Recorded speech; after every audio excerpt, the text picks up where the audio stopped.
bar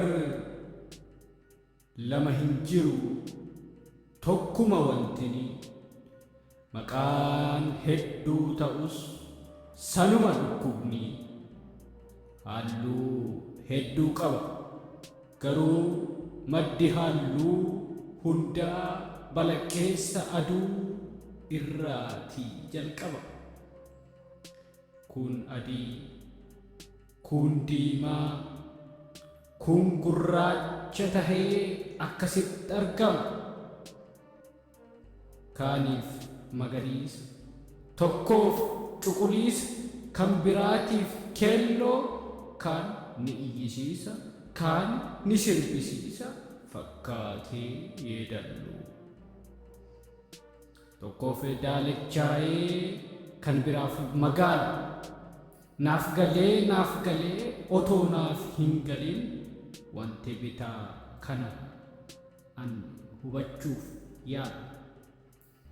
Wantichi dhugaadha, dhugaarraa dhalate, dhugaan ilmoo Rabbii, achi dhugaa ceheeti nama kijibsiisa eegeen isaa gaabbii. Inni siif xurumbaa, ati isaaf tultullaa, yoonni si afuufu garaan kan kee qullaa. Inni garaan qabu yoo afuuftu iyya. Jalqabni wantichaa ofirraa eegala, ofittummaa jedhu hiikkoosaa qajeela. Kan kootii kan keenyaa isarraa uumame, kan kee waan taheefi kan kee kan koo jechuun kan kee gochuuf miti, kan ormaa dhuunfachuuf.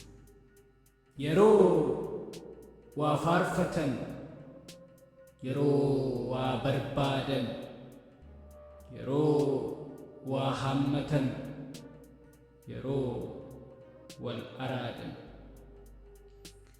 namni yoo wal yaaduu, yoo wal arguu hawwu, gaafa hirriba didee sagalee of dhowwu cancala hidhatee fedhii kan koo jechuu ofittummaa tahuu maaf dagee hubachuu.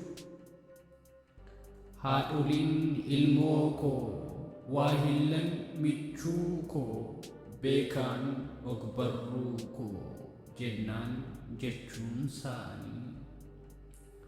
Daldaalaan horii koo, jaallataan lubbuu koo, goonnillee sanyii koo, saba koo, biyya koo jennaan jechuun saanii.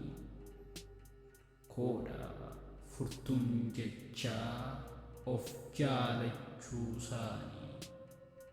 Koon of dhaben jiru, jaalaltii of jibbu, hundofii sochoosuuf diriira dabee jirbu.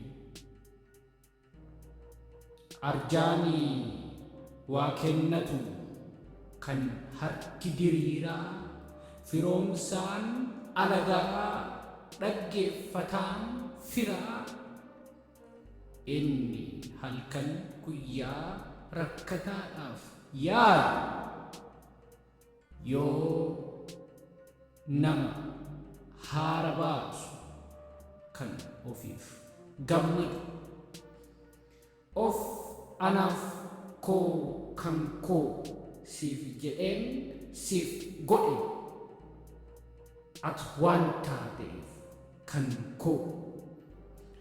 Suma yoo si dhabe ani baay'een gaddaa, otoon gadduu baadhe maalan sirraa godha.